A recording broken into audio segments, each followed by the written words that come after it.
Good morning বন্ধুরা, শান্তিনিকেতনের তৃতীয় এপিসোডে আপনাদের স্বাগত। এখন ঘড়িতে বাজে সকাল 7:30।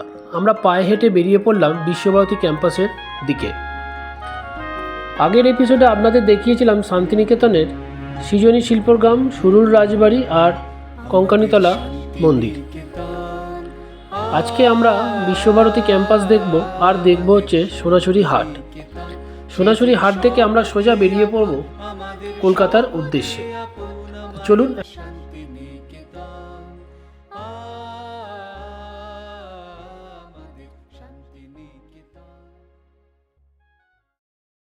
বন্ধুরা, আজকে এখন আমরা বেরোচ্ছি একটু চা খেতে। চাটা খেয়ে আমরা যাব ক্যাম্পাসে, বিশ্বভারতী ক্যাম্পাসে। ওখানে একটু আজকে দেখবো, দেখে তারপরে আমরা ব্রেকফাস্ট করে একটু ফ্রেশ হয়ে হোটেলে, তারপরে আমরা বেরিয়ে যাব সোনাঝুরি হাটের দিকে। চলুন। এই চা খাচ্ছি, চা খেয়ে এবার বেরোবো বিশ্বভারতী ইউনিভার্সিটির দিকে, ক্যাম্পাসের দিকে। মর্নিং ওয়াক করতে বেরিয়ে পড়েছি বিশ্বভারতী ক্যাম্পাসের মধ্যে।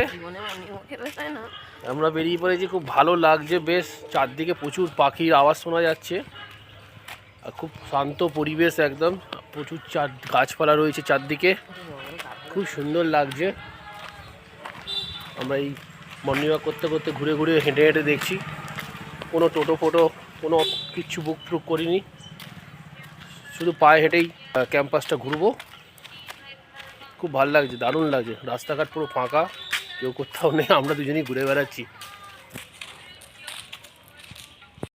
আমরা বিশ্বভারতীর ক্যাম্পাসের প্রথম দিকে গেটে ঢুকে পড়েছি।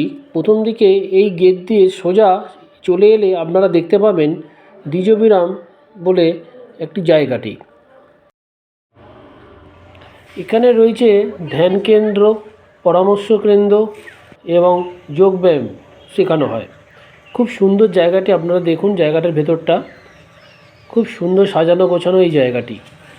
ক্যাম্পাসের পরের গেটেই রয়েছে উপাসনা গৃহ, সবার প্রথমে রয়েছে উপাসনা গৃহ। আপনাদের জানিয়ে রাখি, এই বিশ্বভারতী ক্যাম্পাসে সাধারণ মানুষদের জন্য প্রত্যেক রোববার এই বিশ্বভারতী ক্যাম্পাসে প্রবেশ করার জন্য অনুমতি দেওয়া হয়। বাকি দিনগুলোতে শুধুমাত্র বিশ্বভারতী ক্যাম্পাসে ছাত্রছাত্রীদেরকেই প্রবেশ করতে দেওয়া হয়।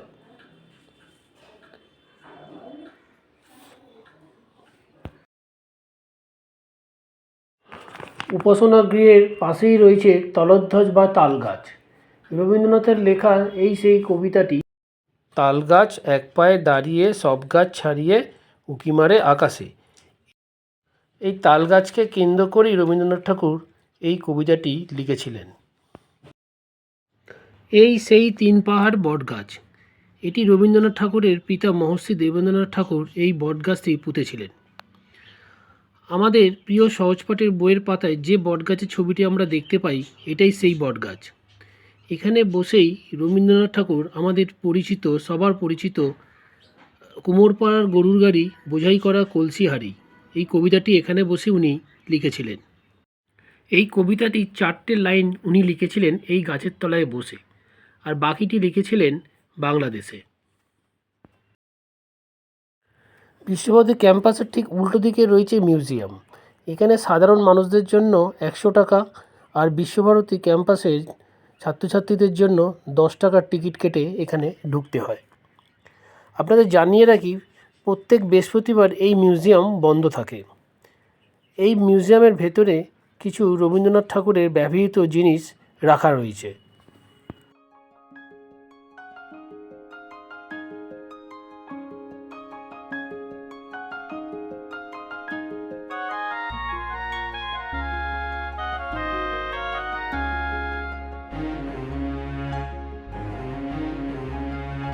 আমাদের শান্তিনিকেতন,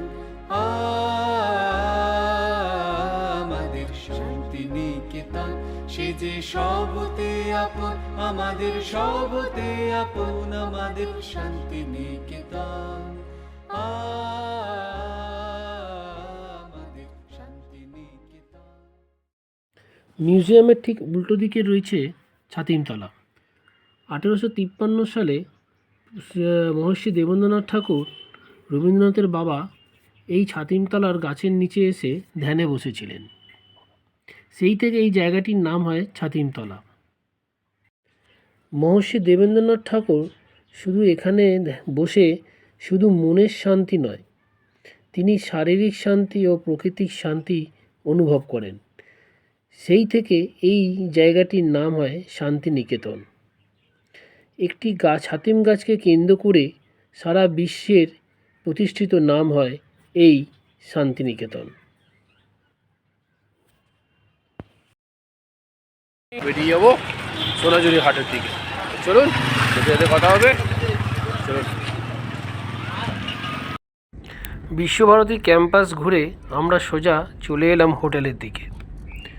হোটেলে আমরা কিছুক্ষণ ফ্রেশ হয়ে নিলাম, তারপর রেস্ট নিয়ে আমরা দুপুরের লাঞ্চ সেরে আমরা আমাদের গাড়িটি নিয়ে বেরিয়ে পড়লাম সোনাঝুরি হাটের দিকে।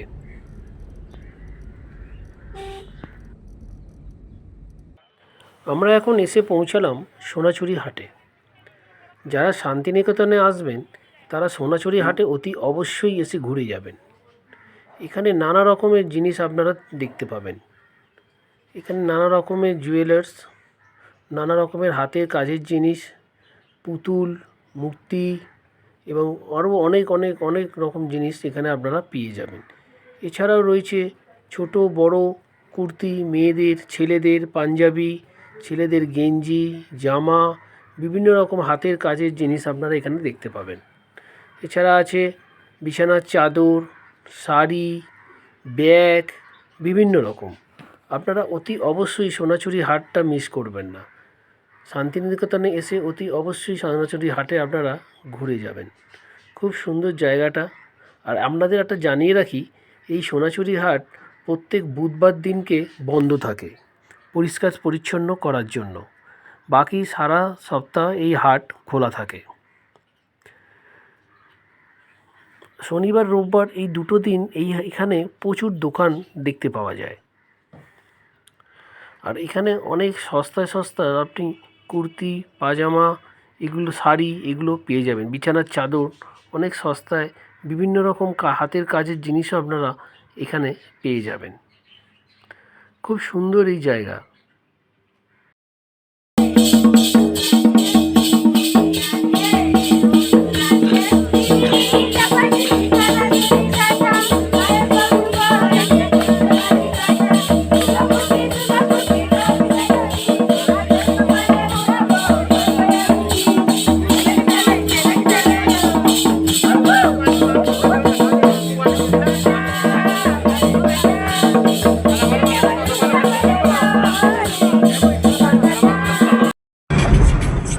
আমরা এখন সোনাঝুরি হাট থেকে বেরিয়ে আমরা এবার ফিরে যাচ্ছি কলকাতার দিকে। এখন প্রায় বাজে বিকেল 4:30 বেজে গেছে। সূর্য পায় না আমার মুখে, তাই আমরা এখন এখান থেকে বেরিয়ে গেলাম সোজা কলকাতায়। বন্ধুরা, যদি আপনাদের এই শান্তিনিকেতনে আমাদের এই ভিডিওটা ভালো লেগে থাকে তো অতি অবশ্যই লাইক, শেয়ার, কমেন্ট আর সাবস্ক্রাইব করতে ভুলবেন না। টাটা, বাই বাই, আবার দেখা হবে নেক্সট পরের ভিডিওতে। চলুন।